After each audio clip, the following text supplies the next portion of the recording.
좋은 날입니다. 성령님께서 오늘도 여러분의 심령 가운데 큰 은혜와 평강으로 함께 해주시기를 주님의 이름으로 축복합니다. 오늘은 에스라서 7장 11절부터 28절까지의 말씀을 통해서 성령님께서 우리에게 주시는 음성을 함께 배우기를 원합니다. 7장 전체의 가장 핵심되는 절을 저는 10절로 삼았습니다.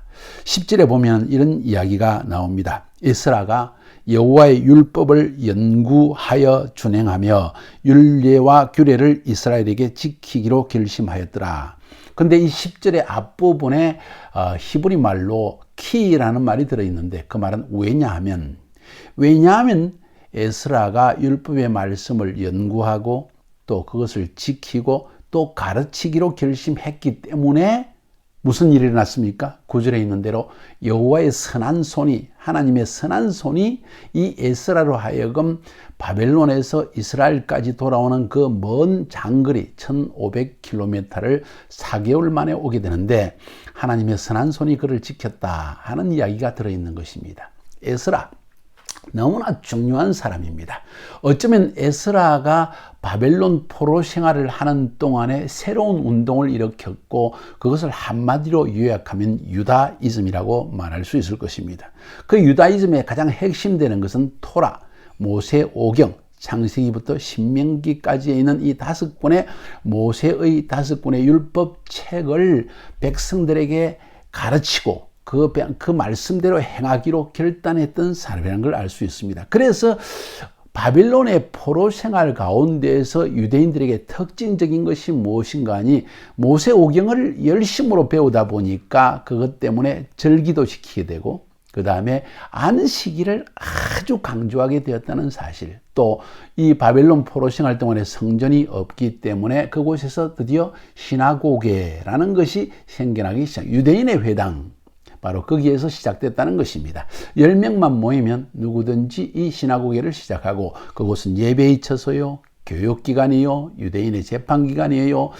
모든 사회생활, 공동생활을 함께 나누는 이러한 공동체가 지금 이 에스라를 통하여서 시작되었다는 사실을 알 수 있기 때문입니다. 그래서 오늘 이 성경 전체에서 유다이즘이란 말도 쓰지 않고 에스라가 무슨 일을 행하는지는 말하고 있지 않지만은 에스라 7장을 통해서 볼 수 있는 것은 에스라가 벌써 페르시아 제국의 포로로 잡혀 있는 그 동안에도 이 율법의 연구를 통해서 율법을 지키게 하고 포로 생활하고 있는 수많은 유대인들에게 율법의 말씀을 가르치고 율법대로 안식일을 지키고 절기를 지키고 또 시나고게라는 것을 형성해 가지고 성전이 없는 대신에 이 회당에서 모여서 하나님을 예배하고 하나님의 말씀을 연구하는 이 운동이 일어났던 것입니다.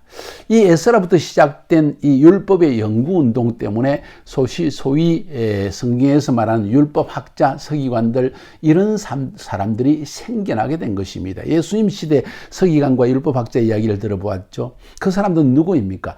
성경에는 사실 없는 이야기, 모세 율법에는 명령하고 있지 않는 어떤 새로운 그룹이 생겨난 것입니다. 제사장 레위인밖에 몰랐는데 여기에 서기관과 율법학자들이 일어나서 결국 이 율법을 연구하고 백성에게 가르치는 그룹이 생겨났다는 것입니다. 여기서 우리가 인식할 수 있는 굉장히 중요한 것은 에스라를 중심으로 해서 성전 제사 중심에서 말씀 연구 중심으로 넘어가는 이러한 큰 전환점을 이스라엘 백성들의 삶 가운데 경험하게 된다는 사실입니다. 그래서 제사장들의 일반적인 가장 큰 역할은 무엇인가 하니 성전에서 제사를 지내는 것입니다. 그런데 에스라는 아론의 16대 손으로서 제사장으로서 부름을 받았지만 제사의 역점을 둔 것이 아니라 하나님의 율법의 말씀이 없이는 성전 예배도 형식화될 수밖에 없다는 사실을 깨닫게 되어지고, 하나님은 바로 이 성전이 형식화되어지고 이스라엘 백성들의 영적 삶이 완전히 형식화되어지는 것을 보고 이제 율법이 없이는 성전 예배도, 말씀이 없이는 예배도 죽은 예배가 될 수 있다는 사실을 인식하신 하나님께서 사람을 찾고 있었는데 그 사람이 바로 에스라였던 것입니다. 왜 에스라였느냐? 율법의 말씀을 배우고 그 말씀을 실행하고 그 말씀을 가르치기로 결심했다는 이 에스라. 하나님은 그래서 이 에스라를 매우 귀히 여겼던 것입니다. 오늘 11절부터 28절까지의 말씀을 살펴보면 에스라가 이런 마음의 결단을 했기 때문에 하나님께서 왕의 마음을 감동시키셨다는 이야기가 나오고, 그 왕의 마음을 감동시킨 분이 하나님이라는 사실을 깨닫고 에스라가 하나님께 감사의 말을 하는 것을 오늘 말하고 있습니다. 11절부터 26절까지에서는 바로 왕의 마음을 감동시키신 하나님. 왜? 에스라의 마음이 그런 결단을 했기 때문에 하나님의 카이로스 타임에 이스라엘 백성들을 형식적 성전 예배에서 실질적 말씀의 연구를 통한 의식의 개혁으로 나아가기를 원했는데, 마침 에스라가 하나님의 말씀에 합하게 그러한 일을 추구했기 때문에 하나님은 에스라를 지금 선택하시는 거예요. 에스라를 선택하실 뿐만 아니라 그 에스라의 마음의 결단을 이루어지게 하기 위해서, 그 이외의 모든 것을 이루어주기 위해서 아닥사스다 왕의 마음을 감동시켜서 엄청난 조서를 내리게 되어집니다. 그 왕의 조서가 11절부터 26절까지 기록되어 있는데, 거기에 있는 내용을 요약해 보면 누구든지 예루살렘에 돌아가기 원하는 자는 데리고 갈 수 있다. 에스라야, 너가 모든 사람을 데려갈 수 있다. 두 번째, 성전 제사를 회복시키는 데 필요한 모든 재정 지원도 아끼지 않겠다. 세 번째, 제사장과 레위인들, 성전 봉사자들에 대한 모든 각종 세금을 완전히 면제시켜준다. 네 번째, 더 중요한 것은 팔레스타인 지방의 행정관과 사법관을, 판사들과 행정을 담당하는 모든 지역 책임자들을 임명할 수 있는 권한을 부여했다. 이거 엄청난 것 아닙니까? 지금 유브라데스 강 서쪽 지역을 관할하는 총책임자로 지금 에스라를 세웠다는 말과 똑같습니다. 에스라에게 총권한을 주는데 그 지역의 행정관과 사법관을 임명할 수 있는 권한을 줄 뿐만 아니라 이 유브라데스 강 서쪽에 있는 모든 민족들을 율법으로 다스리고 가르칠 수 있는 권세를 주어서 그것을 어긋나거나 율법에 대항하는 자는 죽여도 좋다는 정도까지의 칙령을 내렸다는 것은 이 아닥사스다 왕이 에스라를 엄청 지금 신뢰했다는 사실을 우리에게 보여주고 있습니다. 그 신뢰는 어디에서 옵니까? 에스라가 먼저 하나님의 나라와 의를 구했기 때문에. 카이로스 타임, 하나님의 시간에 하나님이 원하시는 일을 내 마음의 인생의 목적으로 우선순위로 삼았기 때문에 하나님은 에스라를 이런 축복을 내려주시는 것입니다. 마태복음의 말씀이 기억납니다. 먼저 그의 나라와 그의 의를 구하라. 그리하면 이 모든 것을 더하여 주시리라. 먼저 우리가 하나님의 카이로스 타임에 하나님이 원하시는 일을 내 삶의 우선순위로 삼고 살아간다면, 먼저 그의 나라와 의를 구하면 필요한 그 이외의 모든 것은 너희에게 더하여 주시리라는 약속의 말씀이 오늘 그대로 이루어지고 있는 거예요. 에스라의 마음 중심이 하나님께서 원하시는 뜻을 깨달아 아는 눈이 있었습니다. 어디서 그런 깨달아 아는 눈이 나왔을까요? 율법을 연구했기 때문입니다.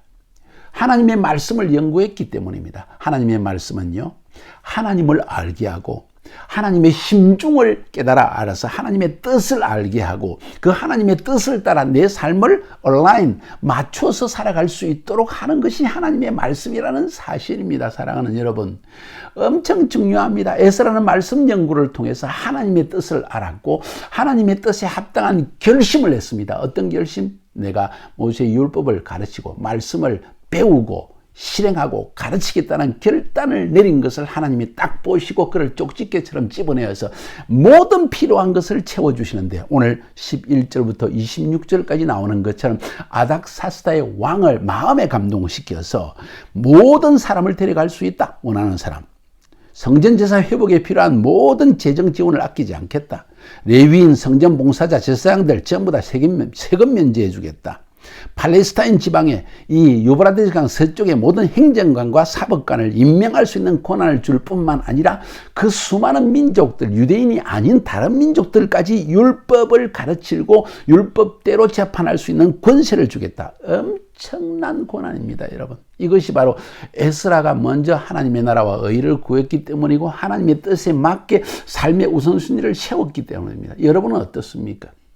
여러분은 삶의 우선순위를 내가 지금 출세하고 내가 잘 살고 내가 뭔가 사회에서 높은 지위에 올라가고 내일의 성취를 위해서 하나님께 기도합니까? 아니면 하나님의 뜻이 무엇인지를 알려고 노력합니까?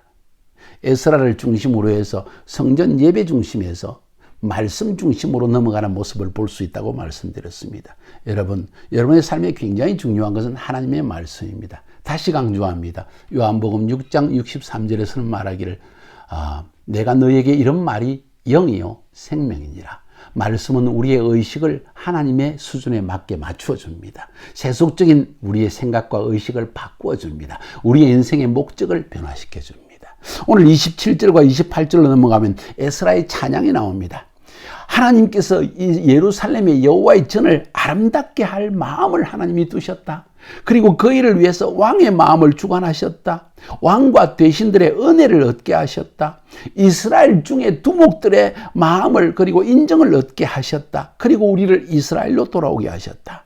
열조의 하나님이 그 조상들에게 약속하신 것을 성취하기 위해서 이런 놀라운 일을 행하셨다 하는 구체적이고 정확한 인식의 찬양을 드리고 있습니다. 그냥 하나님 감사합니다가 아니라 하나님이 실제적으로 어떤 일을 행하셨나는 것을 구체적으로 인식하면서 나열하면서 하나님께 구체적인 감사를 드리는 에스라의 모습. 에스라의 이 구체적인 감사가 어디에서 나올까요? 깨달음에서 나옵니다. 이 깨달음이 어디서 나올까요? 어떻게 이 하나님이 하셨다는 깨달음이 나올까요?